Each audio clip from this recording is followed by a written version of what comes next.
des pays du sud-est asiatique, Indonésie, Singapour, la Chine.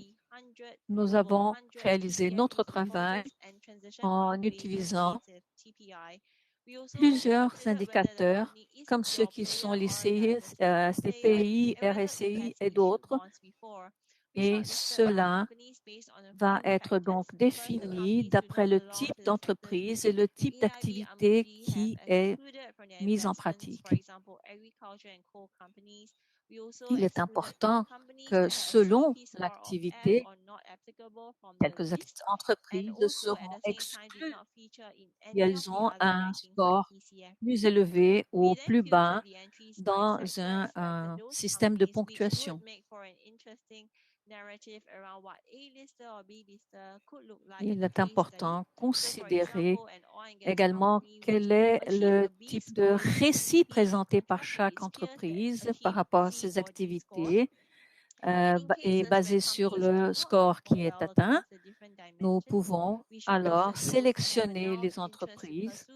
Dans le cas des entreprises qui n'atteignent pas un score minimum,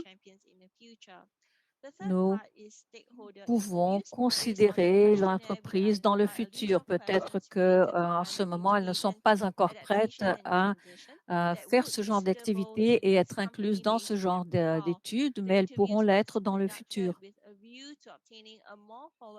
Et ces entrevues ont été faites dans le cadre d'entreprises, de ce qu'elles veulent parvenir à faire à court terme et à long terme. Et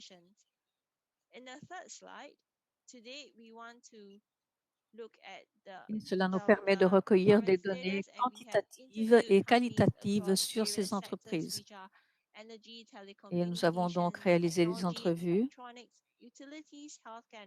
avec des entreprises dans plusieurs secteurs, technologie électronique, télécommunications, services publics, services de santé, secteur automobilier et les entreprises asiatiques avec lesquelles nous avons parlé étaient en train d'établir des mesures d'efficacité directement. Elles avaient déjà défini des objectifs de réduction des émissions et ces objectifs ont tendance à être plus élevés dans certains pays où on va dépendre moins de la fourniture d'énergie, comme à Singapour, par exemple. Et cela a tendance à être plus élevé dans des pays où ils ont donc une utilisation moins intensive d'énergie. Carbon Trust a cherché à travailler avec des entreprises qui considèrent l'utilisation de l'énergie dans leur sélection de leurs fournisseurs. Nous sommes parvenus à montrer que ces activités peuvent augmenter leur capacité concurrentielle, ce qui a été une chose que nous avons pu observer. Une seconde observation est que beaucoup d'entreprises tendent à être dans les premiers pas dans l'acquisition de véhicules de basse émission. Et c'est un facteur qui semble être lié à l'attitude du gouvernement et cela a également un impact sur l'opération des entreprises. Un autre point que nous avons observé est que certaines des entreprises que nous avons interviewées ont parfois des pertes qu'elles considèrent et des émissions qu'elles considèrent acceptables, mais elles considèrent que c'est difficile de quantifier parfois qu'est-ce qu'elles considèrent comme étant vert. Nous avons plusieurs indications. Nous pouvons également parler de la structure de cette transition climatique et également des défis des unités ainsi que les facteurs qui permettent cette transition. Et nous pourrons également parler plus tard de ce qui peut être fait pour aider d'autres émetteurs à chercher des solutions pour effectuer leur transition. Merci beaucoup de cette opportunité de pouvoir vous parler sur le travail de Carbon Trust. Merci beaucoup. Nous avons maintenant une dernière présentation de CBI sur l'analyse. Je vais maintenant passer la parole à Kristen. Merci beaucoup. à tous ceux qui sont ici pour être ici avec nous dans notre recherche et j'espère que vous trouverez vraiment beaucoup d'opportunités cette semaine pour participer et pour nous écouter dans cet effort si important. Donnez-moi une seconde. Je suis chef de recherche à CVI. Pour ceux qui ne le savent pas, nous sommes une organisation à but non lucratif avec siège à Londres, avec une base d'investisseurs. Et les derniers 10 ans, nous avons beaucoup travaillé sur le marché pour la solution pour les obligations vertes et nous avons effectué des recherches pour trouver des opportunités d'investissement climatique qui soient vraiment intéressantes. Et nous avons développé ce processus depuis 2013. Nous avons tout cela résumé dans notre système de classification. Et voyons beaucoup de parties prenantes et je vais vous montrer donc un ensemble de données pour vous donner une idée de comment on applique cela dans le marché et pour que vous puissiez avoir une idée. Avant d'entrer dans ce cadre que nous allons vous présenter, je remercie les organisateurs de nous permettre de participer et de pouvoir partager cela avec vous. Nous allons parler maintenant de notre approche dans ce jalon de Climate Bonds et cette analyse des obligations vertes. Nous avons centré notre attention sur l'analyse de ces obligations pour voir les opportunités à plusieurs niveaux. Quand on entre en contact avec tout ce cadre, on a vraiment une direction et il nous faut traiter surtout sur les limitations et les défis pour pouvoir centrer notre attention sur ce qui se présente, ce qui inclut certaines questions qui ont été mentionnées par notre collègue, comme le manque d'entendement de ces performances de certains émetteurs. Et ça fait partie des piliers justement des accords de Paris et sur le travail que nous faisons déjà depuis un certain temps, cela s'applique. Alors, comment est-ce que nous avons travaillé cela? Surtout par rapport à nos partenaires du programme, nous avons travaillé pendant plusieurs mois avant de publier les résultats de cette première phase. Vous pouvez voir ici ceci, ici sur la diapo, nous avons les indicateurs clés que nous avons utilisés pour traduire les différentes mesures être réalisées sur les investissements. Et nous avons donc des analyses faites avec des informations recueillies auprès des émetteurs. Et évidemment, c'est également une limitation de notre recherche parce que, comme je l'ai dit et plusieurs collègues l'ont dit, les informations sont loin d'être uniformes et sont développées dans plusieurs secteurs de différentes parties. Nous avons également ajouté des investissements et des obligations qui sont labellées comme verts. Et je vais vous expliquer pourquoi. Dans la prochaine slide, la diapo, nous avons également des informations sur ces piliers, ce qui donne notre contribution à cette transition. Pour notre travail, nous utilisons et analysons tous les investissements climatiques. Nous avons donc les obligations labellisées qui sont analysées par le truchement de beaucoup d'instruments. Et nous avons ceux qui sont également non labellisés, qui sont faits pour l'analyse et l'émission d'obligations. Pour nous, nous faisons cette identification par les informations données par les émetteurs, comme par exemple le flux de caisse. Nous avons ici ce cadre présenté par IAP. En fait, le processus permet d'identifier ces différents aspects sur les obligations. Le système de classification qui a déjà été mentionné, nous avons adapté les tableaux que nous avions pour donner une diffusion un peu meilleure par rapport à ces flux de recettes. Il y a une variance de contribution dans les différents secteurs. Nous avons eu quelques petits problèmes avec cela parce que nous avons appliqué cela à des principes et des définitions vertes et nous espérons que cela soit plus variable selon le secteur. Nous avons dû appliquer donc plus de définitions comme des matériels industriels, mais évidemment, c'est encore un peu limité. Nous n'avons pas analysé les actifs, les acquis, parce qu'il y a une différence d'informations qui nous permettent de distinguer les objectifs de bas carbone ou les objectifs de mitigation. Les recettes sont des indicateurs utilisés et sont facilement disponibles. Le travail a été adopté dans quelques évaluations qui surgissent par rapport à la taxonomie de l'Union européenne et des émissions de carbone. Nous analysons les résultats des entreprises publiques et privées et nous avons inclus seulement les émetteurs qui ont environ 75% de leurs recettes qui ont déjà donc une performance assez haute par rapport à leur contribution. Et nous sommes retournés jusqu'à 2005, basés sur la première obligation verte qui a été émise pour ceux qui avaient des fonds. Et nous entrons ici dans les stratégies de mitigation et quand nous avons commencé à monter notre approche pour ce cadre, nous avons fait cela en collaboration avec les parties prenantes.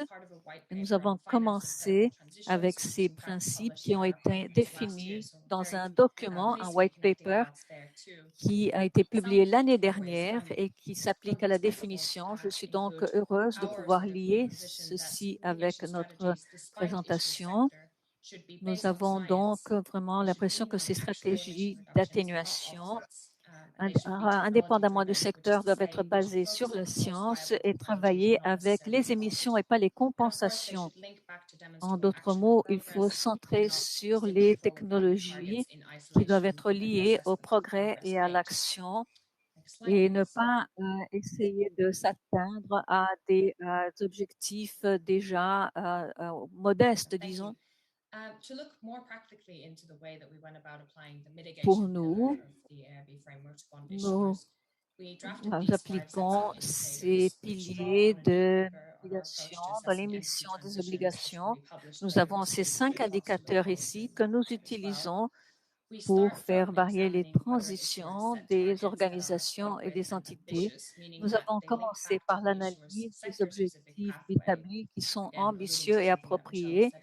Revenons donc au parcours des émetteurs et comme l'a dit Michel avant, nous aimerions également les voir couvrir toutes les émissions du cycle de vie 1, 2 et 3 et nous essayons de faire cela cependant pour qu'ils continuent de s'ajuster.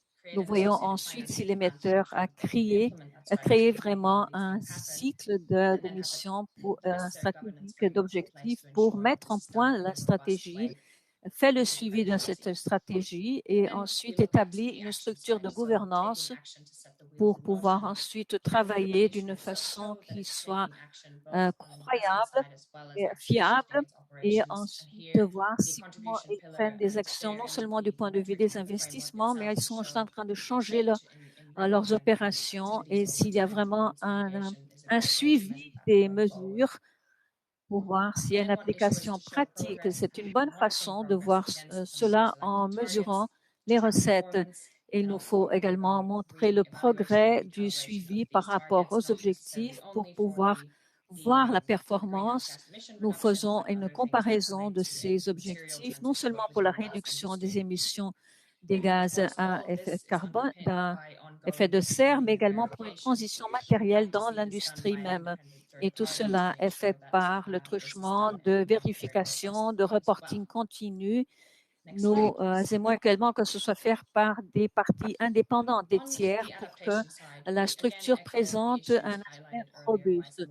Encore une fois, sur l'adaptation, nous avons montré ici des questions qui ont été soulevées par des partenaires. Nous continuons à avoir vraiment un challenge pour obtenir des informations qui nous permettent d'utiliser vraiment des banques de données et les instruments. Nous avons l'indice NDCAN de l'université Et ce que nous avons fait, c'est que nous avons utilisé cela avec un réseau de domiciles et de chaînes de logistique que nous avons également analysées.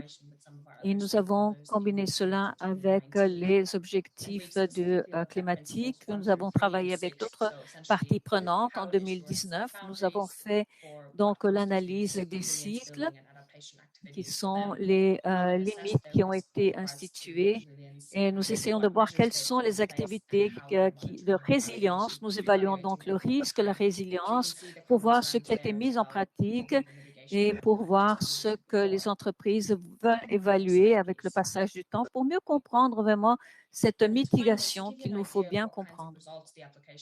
Finalement, pour donner une idée des risques que ce jalon soulève, nous avons apporté quelques études de cas que nous partageons avec vous. Nous avons ici un exemple qui couvre 3 pays et je voudrais vous dire qu'il y a une différence qui est du côté qui est plus grande due à la vulnérabilité. Et ils ont également donné priorité à l'atténuation avec des points clés pour commencer leur transition dans cette mesure, dans le risque de transition. Il y a une bonne performance. Quelques-uns ont commencé à mettre en pratique certaines recommandations et ont identifié les risques climatiques comme le changement continu. Certains ont déjà des objectifs et sont aux premières étapes et veulent donc intégrer la durabilité comme une partie de leur stratégie pour avoir un moteur, un driver plus important. Vous voyez là, ici, que tout se développe bien et atteigne vraiment le limite de 75% minimum dans la partie inférieure. Là, nous voyons les émissions qui maintiennent la production encore résiduelle d'énergie de sources fossiles. Et dans la dernière diapo, je veux dire pour expliquer pourquoi c'est important dans le contexte de cette question.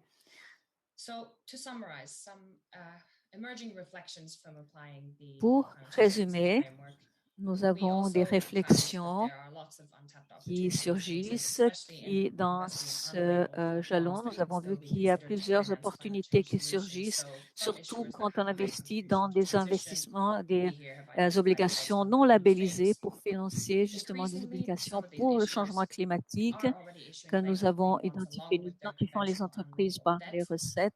De plus en plus, les émetteurs émettent des obligations vertes avec leurs dettes d'obligations. Et c'est ce que nous avons vu avec les recherches faites récemment, ce qui paraît être lié avec le risque de transition qui est diminué. Nous pensons que basé sur ce que nous avons entendu par rapport à l'émission d'obligations vertes, le processus vise à construire tout un programme, tout un cadre et où il faut reviser toute la base des acquis, des actifs pour voir la possibilité des dépenses, ce que l'on peut inclure ou retirer dans les instruments pour placer tout cela donc dans un contexte et cela affecte donc la trésorerie et les différents départements de l'entreprise. Il y a encore des facteurs variables de qualité et de mise en pratique, ainsi que certains résultats que nous avons eus. Et nous donnons donc la priorité à l'atténuation comme étant une première étape pour travailler ces piliers.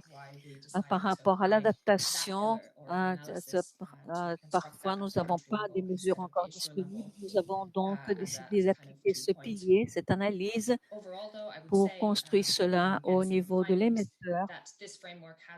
En général, je dirais que ce jalon nous a donné une vision plus holistique de comment les entreprises et les secteurs sont en train de performer dans ces 3 piliers. Bien sûr qu'il y a des variations dans chacun des piliers.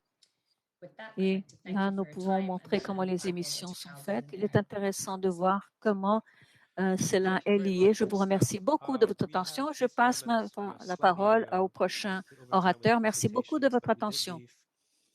Nous sommes un petit peu en retard. Nous n'avons pas beaucoup de temps pour les questions et les réponses. J'ai reçu quelques questions sur la messagerie et tout cela est en direct, donc je pourrai lire les questions à nos partenaires et à moi-même. Et nous allons donc les répondre. Rappelez-vous que nous sommes en direct. Tout d'abord, nous allons répondre à une question très facile à répondre. L'inversion l'investissement de changement climatique et les obligations vertes. Dans le cadre du changement climatique, on se concentre beaucoup sur les accords de Paris, qui sont les accords liants qui maintiennent les gouvernements fonctionnant bien. En ce qui concerne les obligations vertes, comme vous le savez, ne donnent pas des orientations très particulières. On parle plutôt de bonnes pratiques sur le reporting des processus issus de l'émission des obligations de façon plus systématique. Ça a beaucoup plus à voir avec les systèmes que l'aspect vert. Il y a une question aussi de Fitch. Michel, je vais la lire lentement. Le pilier d'atténuation sur les émissions, plan de réduction et d'atténuation.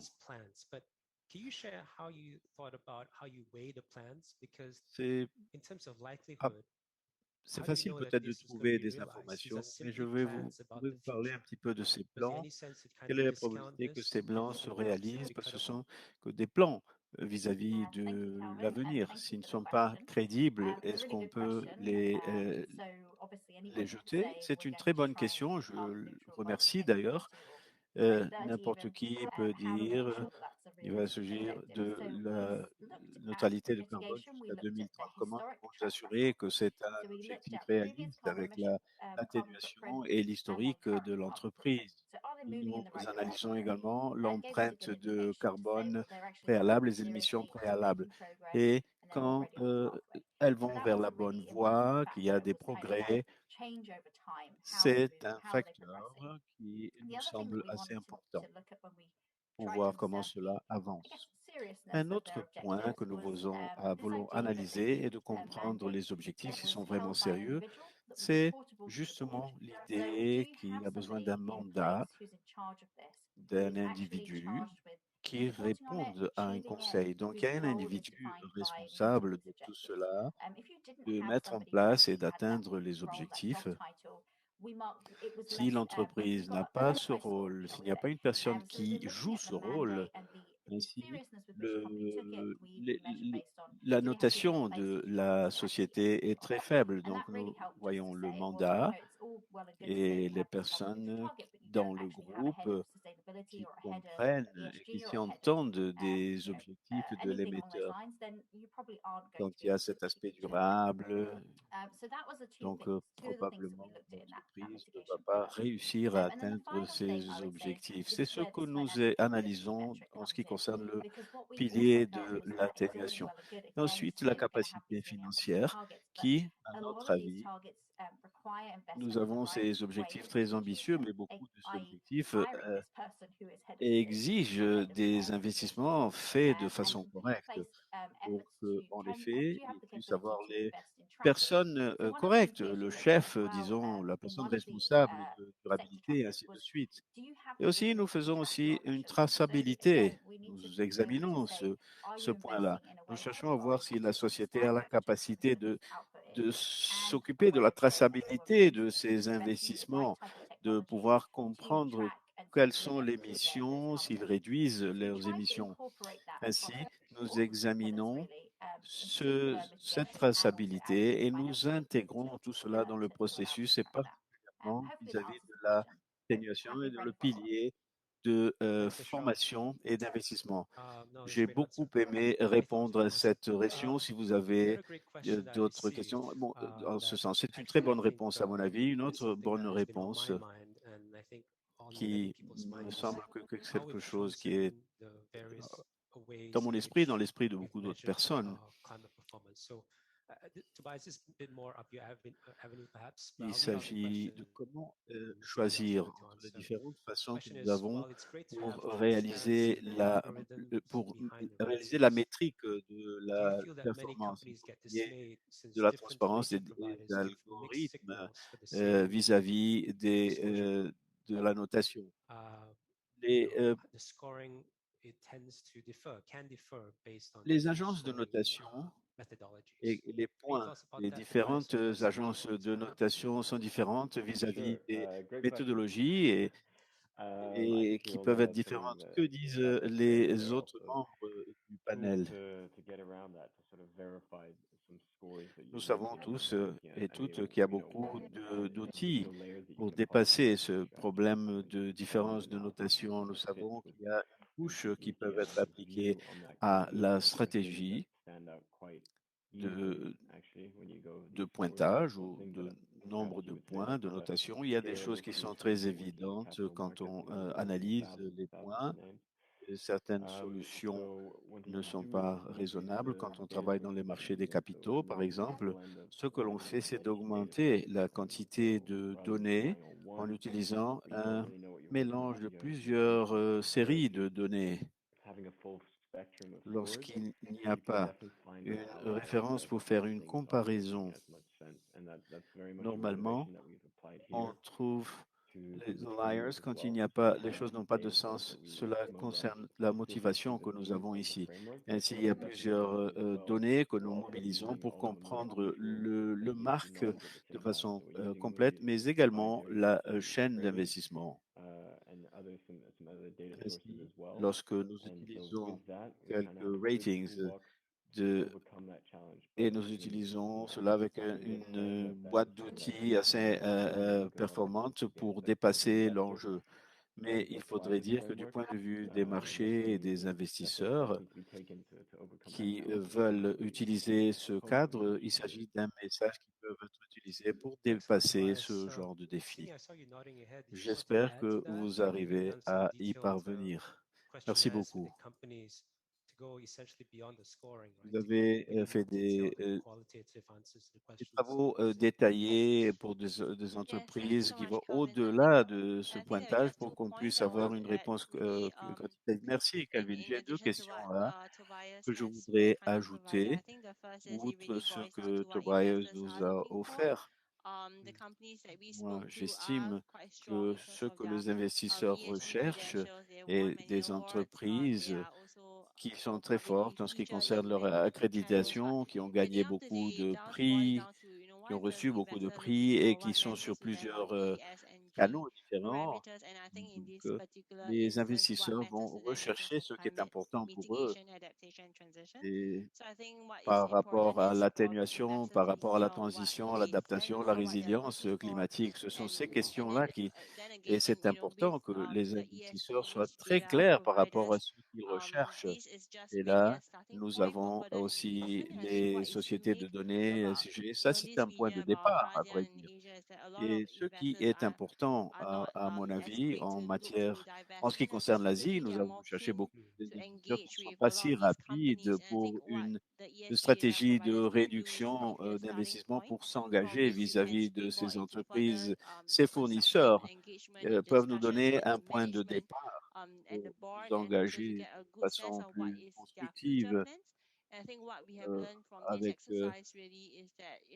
les managers pour ce plan pour l'avenir. Ce que nous avons appris par rapport à cet exercice, c'est qu'en effet, nous sommes devant un contexte beaucoup plus ample qui est fourni par les sociétés et ce qui est le plus important pour être vraiment sûr que la société d'investissement va dans le bon sens. Merci beaucoup, c'est une très bonne réponse. Mesdames et messieurs, l'esprit de ce cadre était fondamentalement pour voir plusieurs façons d'analyser ces analyses et pour valider d'une certaine façon et d'avoir une approche de la performance devant donc le pilier financier. Nous avons parlé à propos de l'application d'une marque dans des secteurs différents ou des instruments différents qui requièrent des questions différentes à mon avis. Oui, moi, j'utilise les accords de Paris sont extrêmement utiles, mais il faut également qu'on ajoute d'autres analyses.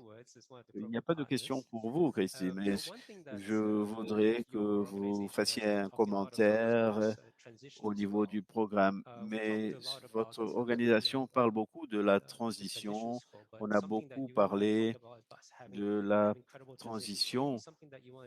Nous avons d'ailleurs tous beaucoup parlé de la transition, d'avoir cette forte transition. Un dernier commentaire? Oui, oui, bien sûr, avant de clore. Je pars du principe que le manque de questions, c'est que ma présentation a vraiment été assez complète et a atteint son but. Nous avons beaucoup travaillé, l'équipe, pour créer des programmes, des définitions, pour évaluer ces transitions au niveau d'entité, de transition verte, définition de transition. Et nous voyons cela d'une bonne façon pour pouvoir partir de cette approche et de dire qu'on a un objectif et on met cela en tant que pointage. Mais en ce qui concerne ce progrès par rapport aux métriques, nous sommes à ce niveau de secteur pour suivre cette voie. Donc, c'est une petite pièce du puzzle sur lequel nous travaillons et nous devons ensuite avoir tous les requis de transparence. Et je pense que nous avons évolué très rapidement après mettre en place cela. Comme dernier commentaire, avant de vous quitter, c'est faire un peu de publicité. Le dernier jour de cette semaine, nous avons une journée de transition. Nous avons publié d'autres analyses aussi par rapport à cela. Ainsi, merci beaucoup. Oui, nous allons parler de marque d'investissement et de transition que vous allez trouver sur notre site. Et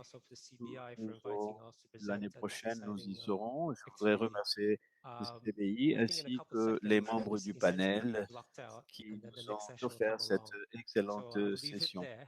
Et je pense que nous avons encore quelques secondes parce que la nouvelle session doit commencer. Je profite donc de l'occasion pour remercier et de souhaiter à toutes et tous une excellente conférence. Merci beaucoup.